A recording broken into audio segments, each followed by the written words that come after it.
Сталинград. Водка. Привет, учительница. Сквад. Водка. Okay. Опа.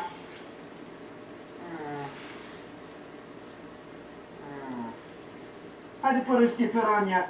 Дишь вишь воды.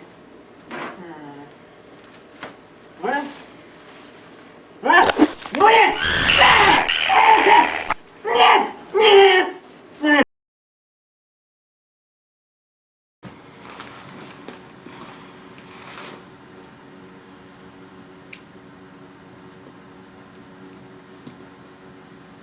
Well, there we go.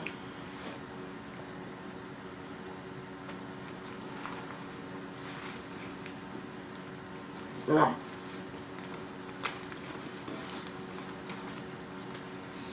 The releases on this mask don't always work correctly. Ah boy, now my hair's a mess. It is most of the time these days. So here I am, done up as Stalker Tolstoy. It's actually not terribly uncomfortable considering what it looks like outside right now. A mix of sleet and rain.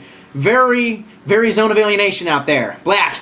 And it's kind of perfect because the subject of today's video is going to be my thoughts on the series Metro 2033, or basically just the first book.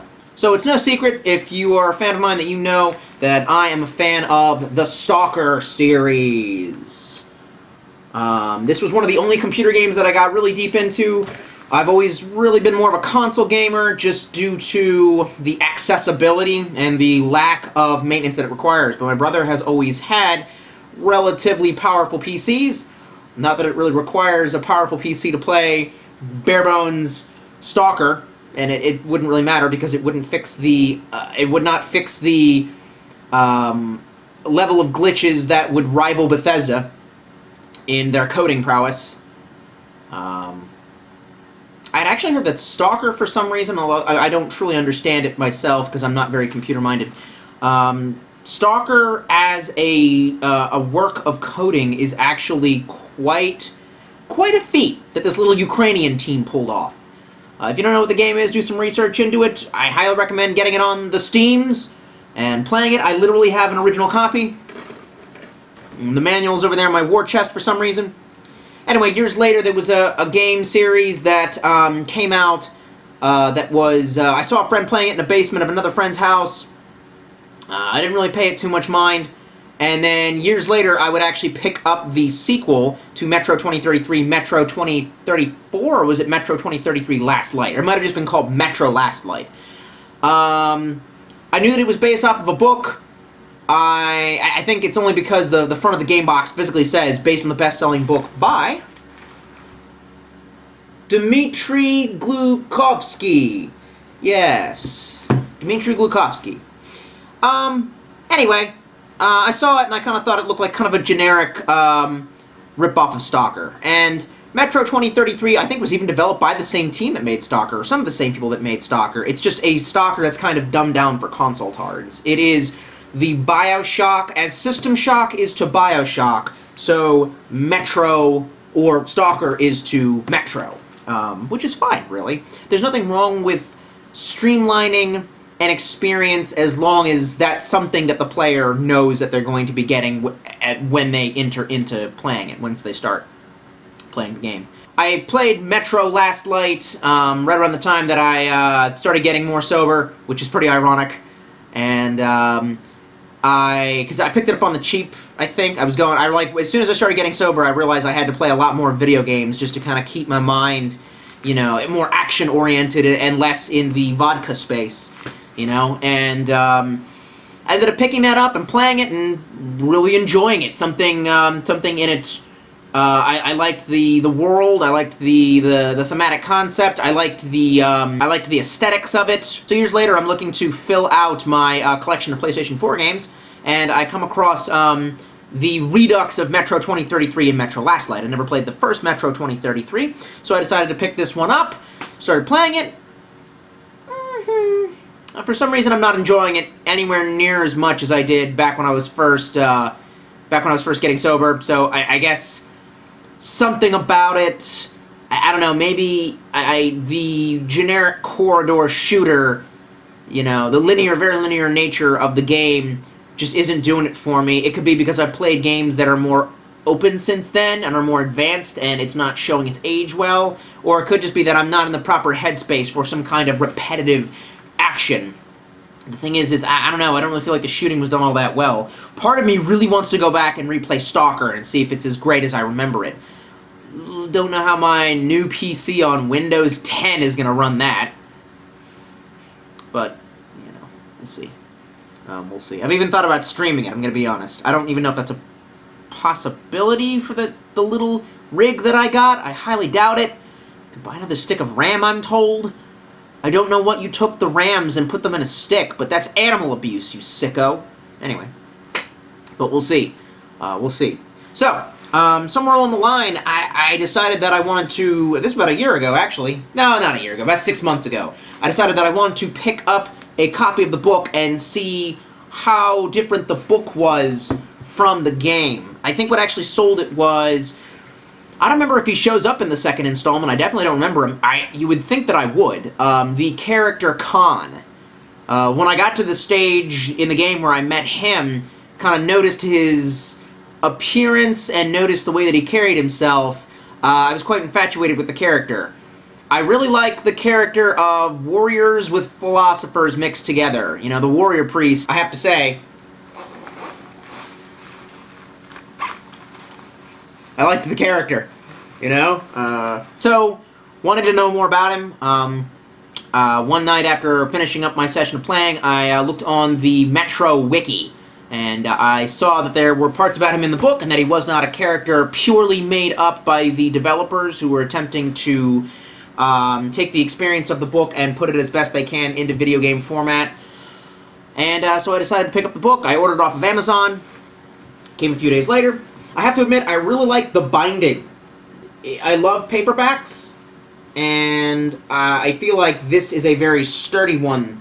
I feel like, maybe I'm a little strange for thinking this, but I feel like somehow this was designed to be as resilient as possible, like it's going to survive some sort of catastrophe.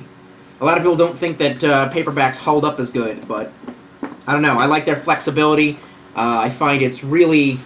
to bend it backwards like that and be able to kind of read the page flat is very nice. And the fact that, basically, even though there's a crease along the spine, I'm very rough with my books, it basically looks the same.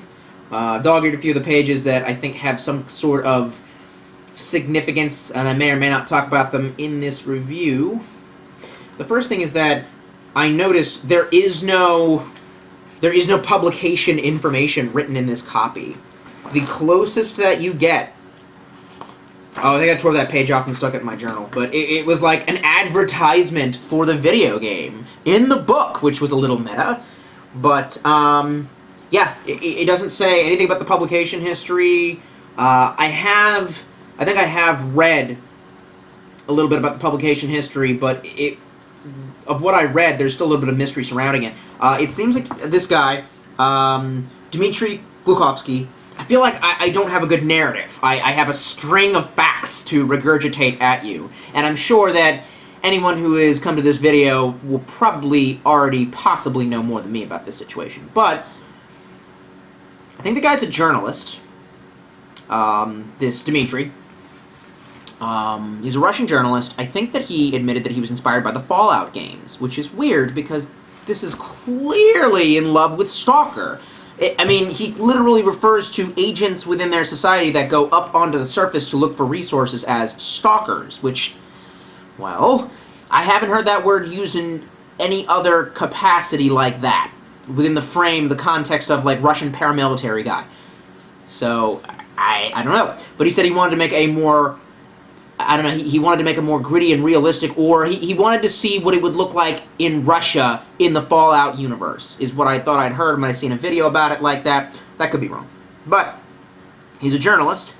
He decides to write this book. I feel like I read somewhere that it started off as some sort of internet project, like he was publishing the chapters on the internet, and it said it was some kind of group-based project. Maybe people were proofreading it for him or giving him ideas.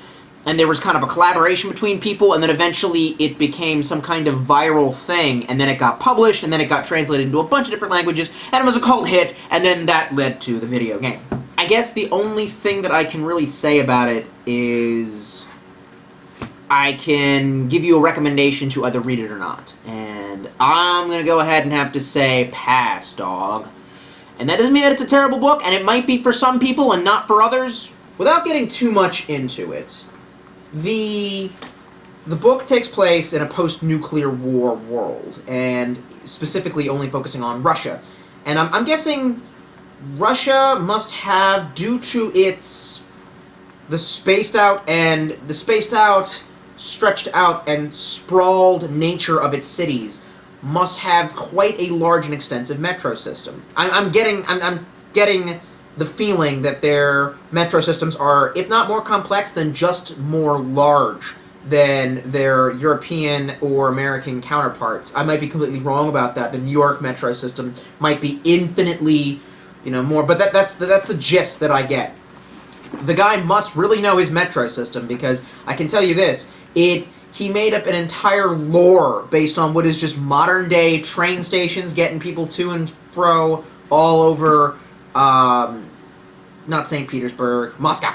The overwhelming majority of the content within the book is more or less a commentary on humanity. So basically, you have a big nuclear holocaust, you have a setup where, his character, Artyom, this adventurer, has to go throughout this long stage, which is the metro that he has, envisioned a new world order into. And basically, Artyom is kind of a paper boat that just sort of floats from station to station in order to showcase his commentary on various political orders that have existed throughout the ages.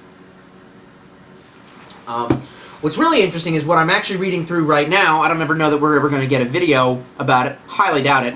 But Francis Fukuyama's The Origin of Political Order. So Fukuyama really likes basically talking about, the origins of political order. He goes through all the different stages that humanity in all of the various areas of the world have gone through, the changes they have gone through in political structures, from band-level society to tribal-level society, to feudal, patrimonial, tribal, feudal-level societies, to strong state-having societies, to theocracies, and basically Dmitri kind of shows us how all of these interact with each other by having his characters go from station to station, each one of these stations being now more like a nation-state that has reverted to political ideologies of the past, including communism, fascism, theocracy, and even basically laissez-faire capitalism.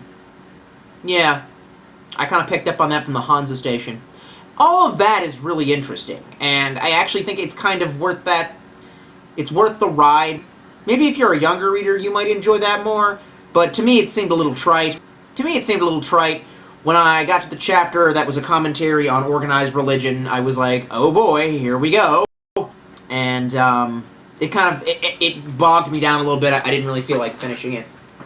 The reason why I say no is because ultimately it kind of just becomes a Russian version of Ender's Game. Spoiler alert, if you feel like reading the novel or you want to play the game and you haven't played the game, I'm going to ruin it for you. TLDR, there's some mutants in his universe, more so in the games than in the book. I actually really admire the fact that the book didn't really feature mutants, that it wasn't some sort of wacky over-the-top mutant fest. There are mutants, it is confirmed at the very beginning, and he almost never talks about them until the end. That is the reason for Artyom leaving his station, is that it's being attacked from an opening on the top down going into the station by the Dark Ones. And, you know, these Dark Ones, they're creepy, zombie-esque mutants, and he goes through this entire journey to try to find a active missile station that is attached via an emergency metro from the Kremlin, you know, and they have to find a guy who can actually operate, you know, the missile. He's a guy from the pre-war era who knows how to operate missiles, and they arc a nuke using that part is actually interesting. The kind of the plot devices that he uses to get RTM to move from station to station are not uninteresting, but that doesn't stop him from being pretty much a paper boat.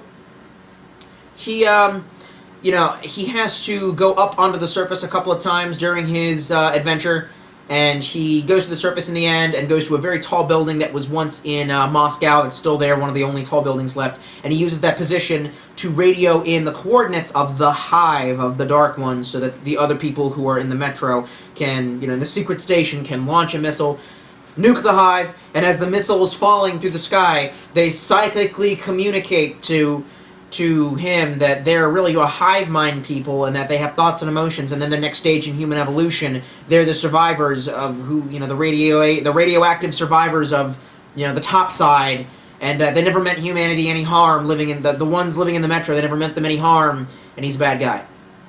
Yeah, that's just Ender's Game, bro. Ender's Game came 20, maybe 30 years before. 20, I think Ender's Game was published in like 83. Yeah, bruh, that's Ender's Game, except for I think Ender's Game was better written and more clever. It's just a different flavor of Ender's Game. The ride along the way was certainly interesting, though, so you may enjoy it. I'm just saying, take it with a grain of salt. The ending is very anticlimactic, and I actually have a lot to say about the Ender's Game series. Most people have only ever read the first book. A lot of people who read that first book are people who tend to be very militaristic. It's very reminiscent of Highliner's work. I think we all know people who really enjoyed the Starship Troopers fictional system of government. Unfortunately, that has been labeled as fascist, but then again, that word is bandied about now to the point where it literally has no fucking meaning. I highly recommend watching Sargon of Akkad's video where he talks about how we have mostly all mistook Highliner's political vision that he was attempting to express through the book Starship Troopers. I'm not sure if I'm totally sold on that. I'm just saying it's an interesting thought. You know, give his video a look in. But that's how the first Ender's Game is. The sequels to the Ender's Games books, the sequels in it, I think it's been dubbed the Ender Saga. There's basically two main wings within that whole universe, the Ender Saga and the Shadow Saga. Shadow following Bean, and continuing that Highliner political intrigue, Sun Tzu, Machiavelli kind of thing. For some reason, that was the most tolerance I ever had for that sort of thing. For a while, my mind just couldn't get into that, and all of that sneaky political statecraft shit really just fucking got up in my crap and really pissed me off. Ironically, I'm slowly starting to come back to it now as I'm reading Fukuyama, but I realize it's only because I'm trying to look for some kind of way to make a future political movement very similar to anarchy viable. And rest assured, when I say anarchy, I mean anarchy with a capital A. Not Stalinism wearing a mask. Not Bolshevikism. I have no idea, man. All these kids with the A on their shirt, and you're just like, you want to be like the Scooby-Doo gang, and you just want to be like, who is this really? And you rip off the mask, and it's like, Stalin attempting to put political dissidents in death camps? What? That's not anarchy, that's government! You know, he has the switch on, I don't even know the batteries, there's no way the batteries still work. Ooh, the button's really rusty. Veteran, cast vicariously as both villain and villain of the vicissitudes of fate. This visage, no mere veneer of vanity, is a valid vestige of the vox populi, which was vanquished, vanished. However, this valorous visitation of a bygone vexation stands vilified, and is vowed to vanquish these venile vermin vouchsafing vice and vanguarding the violent violation of volition! Averted vengeance. Vendetta, was a votive not in vain, that will one day vindicate the vigilant and the virtuous. That really made me want to go, like, engineer some sort of, like, post-civil world where we're nothing but a bunch of roaming bands of Native Americans that are all nuclear equipped, therefore no one can enforce their will upon anyone else. God, what a terrible world. I hope, I only pray that the... Oh, never mind. I gotta calm down, I'm gonna say far too much.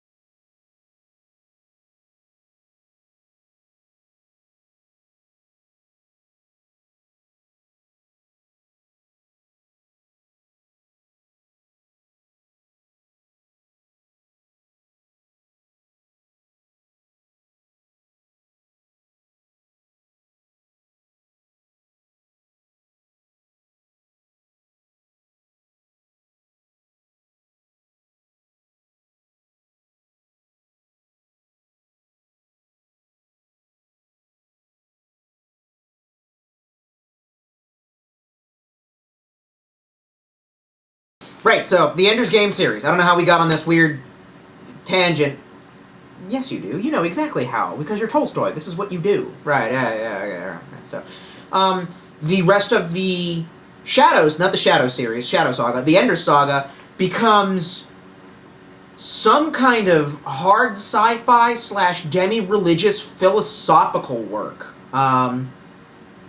I can't even begin to describe it and do it justice. I'm very tempted to go back and either do a quick reread on all the Wikipedias or just see if I can marathon the books so I can bring you my commentary on it. If you haven't read them, I highly recommend them. They're incredibly heady. Not sure if you're into any alternative substances. I'm sure you're not, because if you were, you'd be a terrible person. We should lock you in a cage and torture you for the rest of your life. But if you were, maybe do some of those and read the book. Tell me what you think about it. But... yeah, so in essence, this is kind of just... But then again, I'm not going to sit here and pretend that this does not have psychedelic undertones. It most certainly does. And it honestly really makes me think that I just get this feeling, ooh, I got a good feeling. I really just get this feeling that this Dmitry Glukovsky, that he maybe was locked in his snowy, cold... frozen Siberian death camp, writing his little book that would help him generate enough rubles to be able to escape from that mode of existence. And I think somewhere on the way he was possibly doing some kind of psychedelic. A large part of the economy of the main character's hometown is based off of mushrooms that they make a tea out of. That's a big red flag right there. But... I don't know. I don't want to read into that, and he really dances the line, and he's never really straight up about it. He never tells us whether or not these mushrooms are just, in fact, mushrooms. In fact, part of me really wants to just get shiitake mushrooms and brew a tea out of them, and would you have to dry them? I guess you would. And make a tea out of it and see what mushroom tea tastes like. I wonder if there's some kind of, you know, fancy food store in Raleigh that I could find that would have something like that. But little things set me off. So, it's kind of turn of a screw in that way.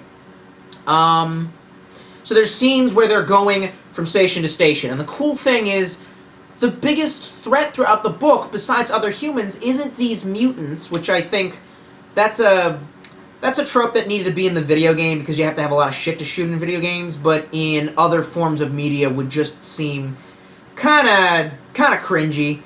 So the biggest threat isn't, you know, mutants as you're going through these tunnels, it's the fact that the tunnels are completely pitch dark, and it has this nature of, you'll go stark raving mad just as you're walking through the darkness, you know, that there's something looming there, or that, you know, there's some kind of metaphysical threat that you cannot truly detect on a conscious level. And so a lot of people will go crazy in these tunnels as they're moving from station to station, which is actually a challenge that I think I would kind of enjoy. I would like to try to see what that's like.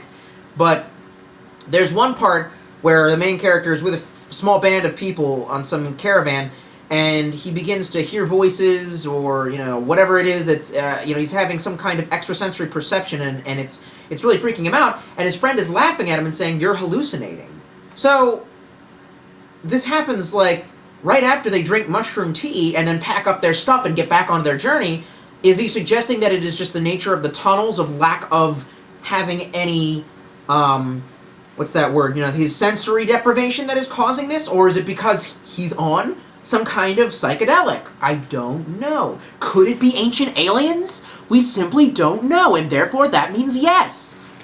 There's a bit where he meets Khan, and Khan is the philosopher warrior, my favorite, and Khan talks about how his station that he's staying at is very poor and does not have I guess, they must have had some kind of clock made of like Nixie tubes or LEDs, which, by the way, if you ever get a chance to look at Nixie tubes or Nixie watches, that is what RTM, the video game, is wearing when you check your stuff. They do make modern versions of them. Nixie clocks they're insanely unpractical, but they're very cool looking and a throwback to, spoopy science of old age. Anyway, the station that Khan is at does not have access to a clock, and therefore has lost the meaning of time. And he goes on some long and interesting rant about how really time is actually very subjective. And yeah, in accordance with Einstein's theory of relativity, it's sort of true. And I guess based on the nature of consciousness and our ability to measure time with our, wet drive changing as time goes on, this is also true. Time is a little bit subjective, but it is a known side effect of most psychedelics that one loses track of time. That time becomes a little bit meaningless and stretched out, which is where I think a lot of the horror of bad trips, man, come from, is like, whatever you're experiencing, you think it's going to be forever now, There are points that I thought he would resolve. I kind of feel like, a little bit like people who finished the show, the amazing show, Lost. Have you watched it yet? You need to. I feel like there are people who wanted that to have the plot points resolved, and that there are plot points within this that he doesn't really resolve. There are times where it is implied that RTM actually straight up hallucinates, and they give a reason why, a logical reason why, but I kind of thought that there was supposed to be, basically someone who I talked to who had read this said that it was the psychic powers of the Dark One changing his perception to guide him along the lines, to guide him through the metro on the lines of his adventure to get to a point, I don't know, where they could communicate, where they could use him as the conduit through which they could communicate with humanity underground.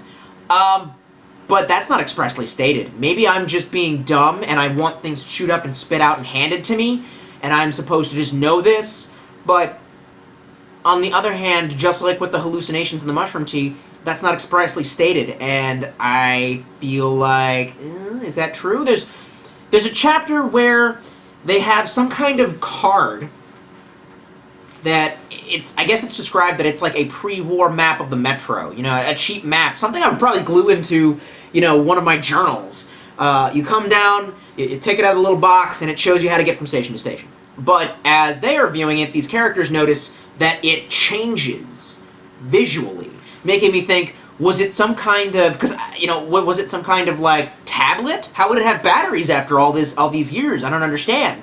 And I called a buddy of mine, and he gave me the skinny, and he said, yeah, it's only changing because the Dark Ones are screwing with the perception of those who are looking at it because they're trying to guide them to some destination that would behoove them.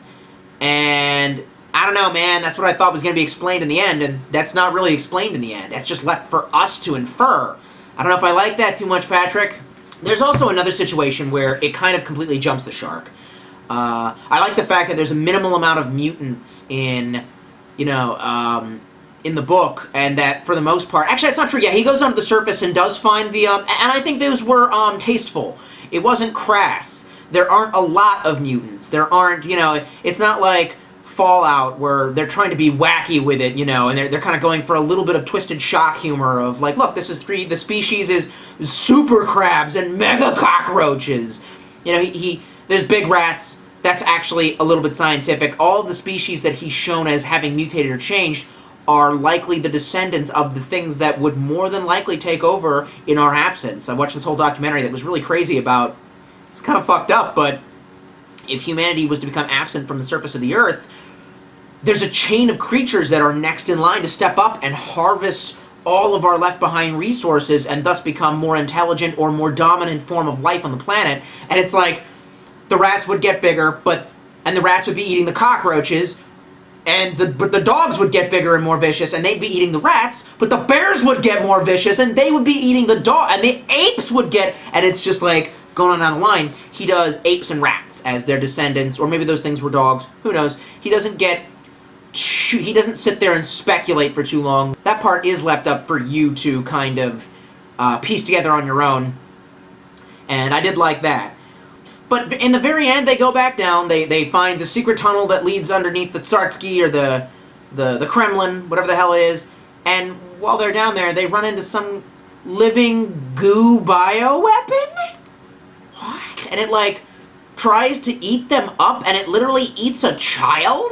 And then his father, like, 5 minutes later, everyone's just sitting down, and everyone's like, we must get back to the mission, comrade. And I'm like, you're all not horrified and shocked by a wall of goo? I mean, it was like something from the end of Ghostbusters 2. Straight up. Like, I literally thought they were going to get, you know, the statue of Lenin to start going poof, poof, poof, by thinking positive thoughts at the goo and using NES controllers to move the statue of Lenin so that it could commit horrible atrocities. So that part was kind of weird. Overall, I can't recommend it. I don't dislike that I had read it.